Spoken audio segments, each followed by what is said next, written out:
I want to thank my father. When I was 11 years old, he got a scholarship to study 1 year in New York. And so I attended public school 144 in Queens, and that's where I learned English. And my father is just this really nice guy, and it's nice to be back in New York at the age of 45.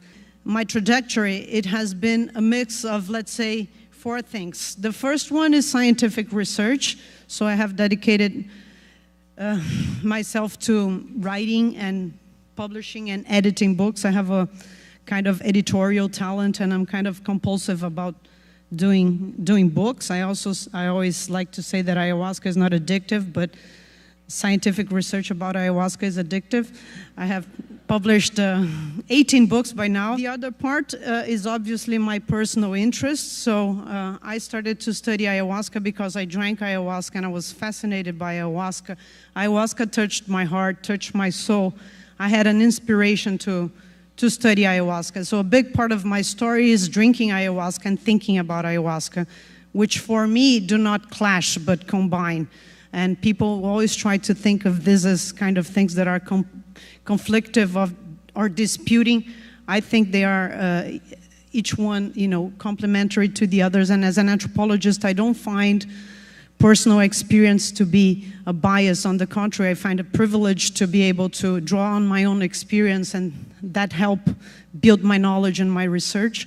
I know it's easier for anthropologists to do those claims publicly.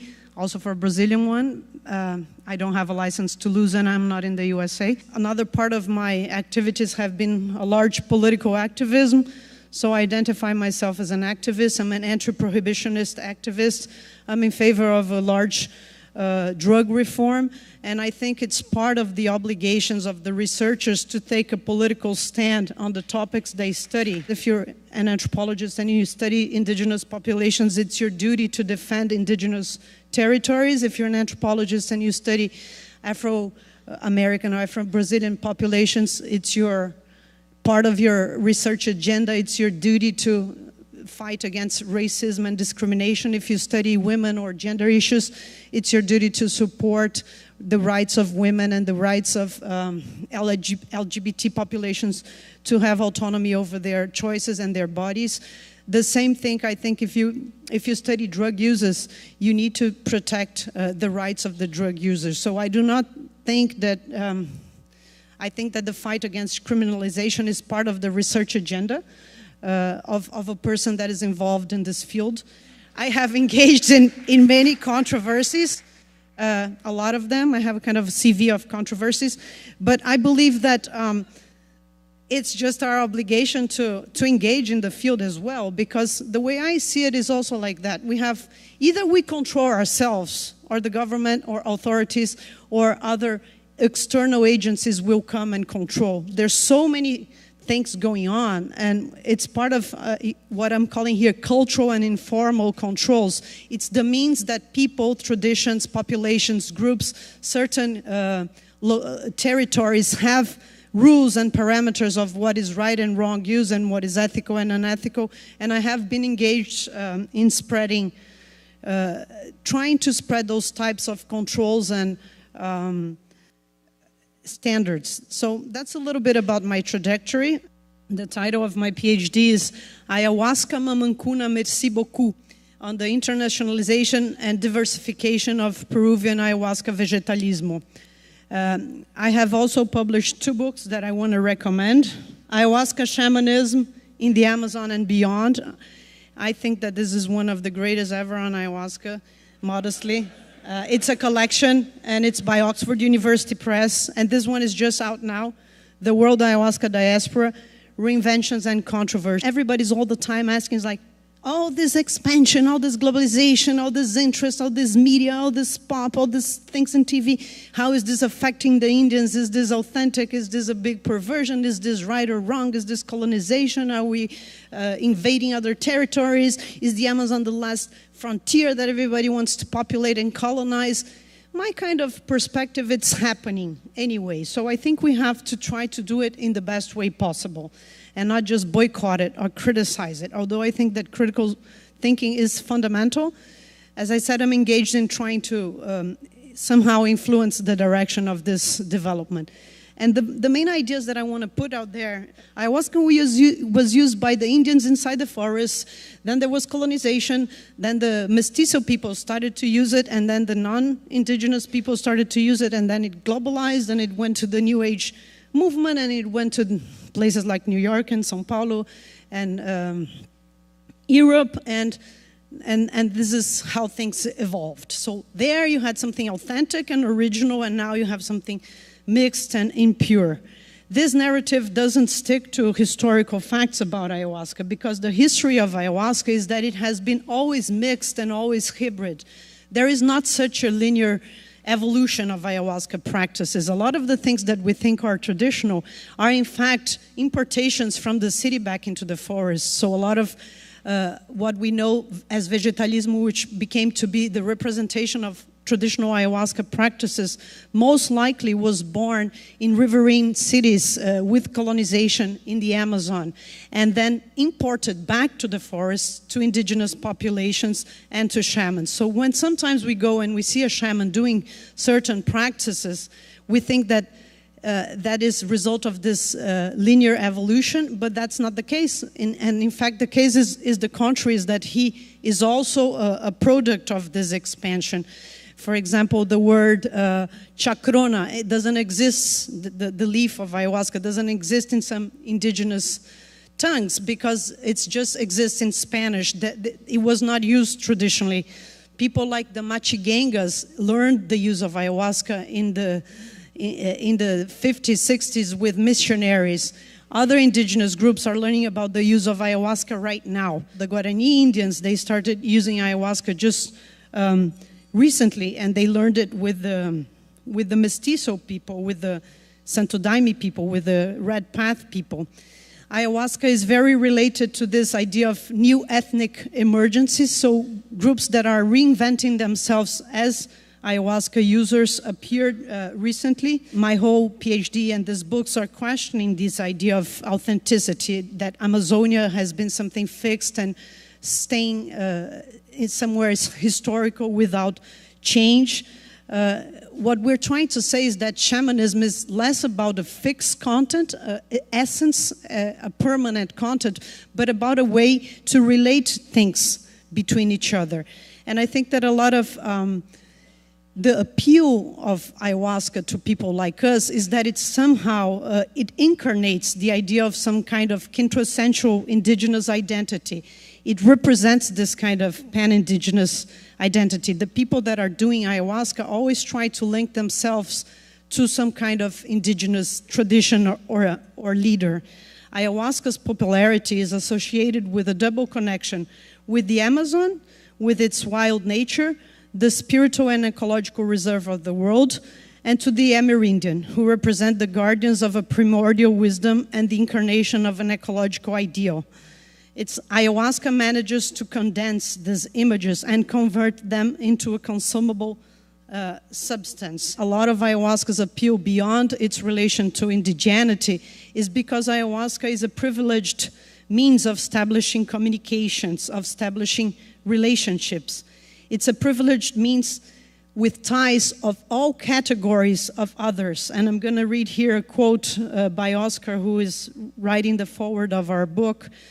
Ayahuasca used by forest peoples is mostly about sociality, a negotiation among human and non-human companions and neighbors, an activity that establishes networks, sometimes precarious, between kins and affins, masters and apprentices, brothers-in-law, animal spirits and the dead, or battleground between rival shamans to connect with potential allies and also with probable enemies. So I think that part of the appeal of ayahuasca is this relational ability, which is the ability to communicate, to establish relations, to communicate with authority, with the other. There are two different opposite processes. One is a process of retraditionalization or hyper-traditionalization, of kind of wanting to purify everything that is non-indigenous or Christian from ayahuasca traditions. So this is very strong in the expansion of ayahuasca, this kind of hyper-reality, where you want to be more tradition than the traditional. For example, the idea that you ritualize ayahuasca preparation, which traditionally is not so ritualized. This is one whole way to look at it. The other is the processes of reinvention and recreation, transformation, and so forth. I met Bia about a year ago when I was very curious about the subject of different sacred plants and healing, and gravitated to her as somebody sort of that I could learn from on a personal level about these things. And then soon after we met, we embarked on a project together, a film project, with the help of a guy named Robert Barnhart. Right now it's looking like what we're doing is an episodic series with Bia as our guide. And in order to do that, we have to know who she is. So she's taught me so much in this last year, I can't say, but one of the things I've gotten is a little dose of her cynicism towards the whole field, and the idea that somebody goes down to Peru, they drink ayahuasca, and the next thing you know, they're a shaman and leading ceremonies in Berkeley and all over the country. There's another thing going on with documentaries, in that people go down there, they drink ayahuasca, and then they become an expert and make a documentary. So I just want to say that that's not me. I'm going into this, very with a completely open mind, and it's been an amazing journey, and I don't know how to say it without using the cliche of self-healing, but that's actually what it's been for me.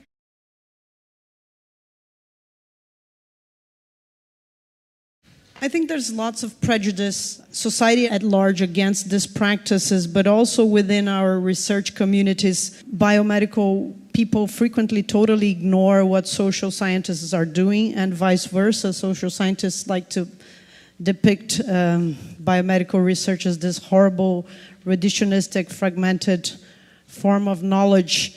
And a lot of what I've tried to do is this bridge between English and non-English speaking world, and North and South, and biomedical research and social sciences. I am a pluralist, and I'm in favor of all kinds of research, and I support widely the development of our field. I don't share the perspective of a lot of colleagues or indigenous people that studying substances in a laboratory is a sacrilege, and what is being done is a big perversion and lack of respect of traditional cultures and forms of knowledge. But on the other side, I think that we really can't take the scientific findings about about the use of these substances as the only truth or the truth. I think we have to be very aware of the danger of medicalizing the uses of psychedelics and thinking that only medical knowledge is legitimate or more important. Having all kinds of new sets of parameters that would be the only monopoly over the means, the appropriate means. I think it's very important to advance the research on the therapeutic potentials. I think it's very important to advance the idea that ayahuasca and mushrooms and iboga and other substances are medicines and have therapeutic potentials. But I think we need to do critical thinking about what biomedical research is. So the main question is, do the results from the lab translate immediately into the experience of what people are doing out there in the real world? So first of all, in the case of ayahuasca, if you work with freeze-dried ayahuasca, which is lyophilized ayahuasca, that is just a capsule without water, you're actually not using ayahuasca. You're using a substance that you produced for your research. And you're using a research setting that doesn't mirror any reality on how people are using ayahuasca, because the first thing is that you screen your participants and eliminate people with a lot of conditions, and sometimes only take people that are not naive. So I think that the results of this research, they are a specific mode of knowledge and reality. They are not the reality and the only reality. And I think it's a fine line, because we want to advance the understanding and legitimacy of these plants and their uses. But on the other side, if we are only looking at them through our lenses, which is a major biomedical or legal categories, we're perhaps losing something along the way, which is trying to understand how these things are used by the people who knew them originally. And I think that the very idea of plant spirit is a great idea, because it's the idea that it's a spirit, a being that has some kind of agency or intentionality or wish or maybe jealousy or little idiosyncrasies that you have to relate to that plant spirit and learn from it and obey and have discipline and follow those teachings, and perhaps you learn things. So the idea of plant spirit goes much beyond this general categories to which we classify drugs, either as religious sacrament, medicine, recreational. The way traditional people use these plants implode the categories that we have. They reorganize, they set out in a different way the frameworks that we have to understand reality. So looking and taking indigenous people seriously in their own terms, I think is really fascinating and revolutionary. All these gossips and criticisms and little ayahuasca wars that go on daily. When somebody sends out an email saying, this center in Peru is doing a horrible work, they're commercializing ayahuasca and they're creating a module for people to become curanderos in 5 lessons, and this is an absurd. You just say, wow, why are people so engaged in this petty talk? But I think that in fact, this kind of talk is doing some kind of control. That people, when they criticize and watch and comment other people's behaviors, it's a form of cultural control, of informal control. So basically, informal and cultural controls is what people learn and teach, and that's what really matters. I like to give this example. If you go to an ayahuasca ceremony and the shaman goes to the restroom, you're not going to go there, steal the bottle, and get a little bit and drink more because he's not looking. Well, maybe you do that once in your life and then you you regret and you won't do it again. So why aren't you doing that? It's because you learn that that's not something you should do. So learning the ways to do things, learning informally by the other one who tells you the stories, the folklore, the myths, the funny jokes, the anecdotal stuff, all those things that surround the ayahuasca culture, those are the cultural and informal controls.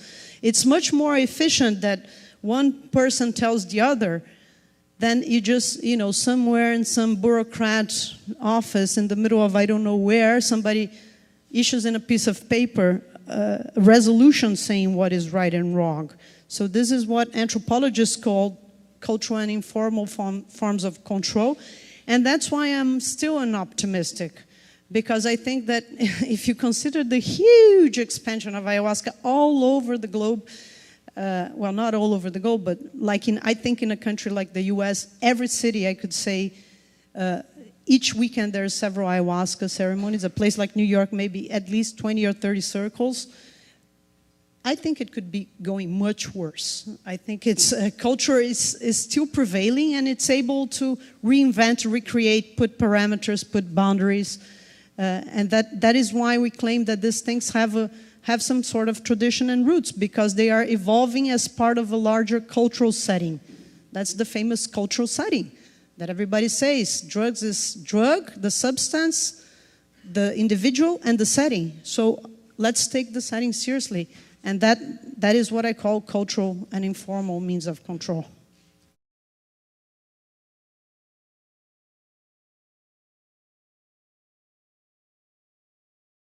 Among different settings, frequently a diagnosed too. So the shaman will take ayahuasca and see what kind of problem the person has and give the person certain medications. I think that the certain plants or diets or baths and things like that. I really enjoyed Stephen Ross talking here yesterday about future models where maybe therapists giving psilocybin in therapeutic context, that they want to have these people have first-hand experience, to know what people are feeling. I just want to throw this idea out there that I think it's fabulous, and I think that the kind of research that is being developed in the US and in that conferences like this are meeting places. I feel that these biomedical researchers are highly influenced by a shamanic sensibility, and I really appreciate that. So I think that we are really privileged in a time of history where this kind of knowledge really does circulate. And although I think that there is some reductionism and not all aspects are acknowledged, I just want to recognize that a lot of this, that the contemporary research is very aware of the way that these substances came about and try to learn with the traditional settings, and want to encourage that path, and also want to say that I would like to collaborate in this kind of research design and give my input as an anthropologist.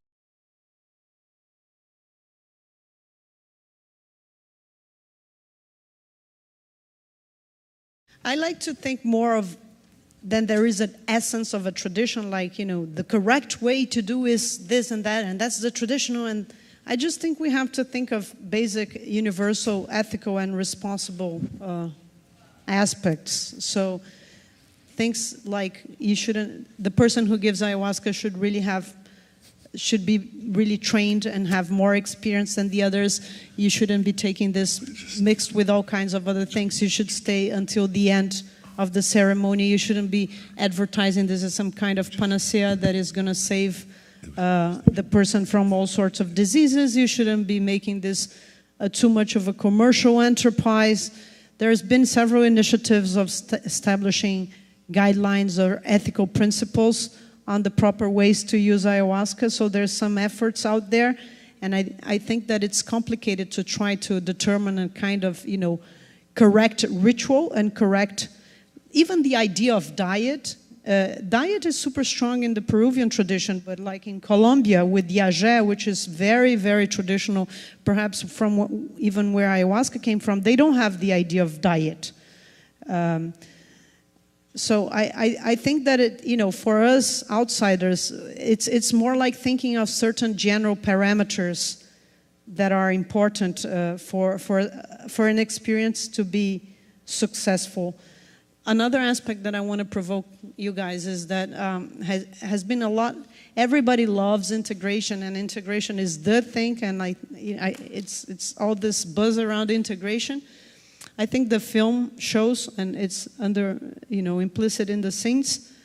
For these cultures, a lot of it has to do with secrecy and with not saying things. So traditionally, it would be considered kind of violent, kind of weird that you tell your visions or that you tell everybody what you saw. I think, to me, integration, I'm going to call it homework. When you take these plants, you gotta kind of know what you have to do. You know the shit that you have to take care of. You kind of know what it is about. So the integration, the way I see it, I'm not against people who do that, but for me, I'm sharing my experience. It's not going to a specialist and sitting there and talking about it, but it's doing your homework. And I also think doing it discreetly, preferably. I think if we want to look at traditional settings, that's a lot about it. You're not supposed to say where. Even they're saying that these plants are disappearing because of we make so much noise about it. So the Mazatec says that the mushrooms are going somewhere remote and we can't find them anymore. The idea of peyote is that it hides itself to us. And ayahuasca, there's also starting to be a kind of shortage.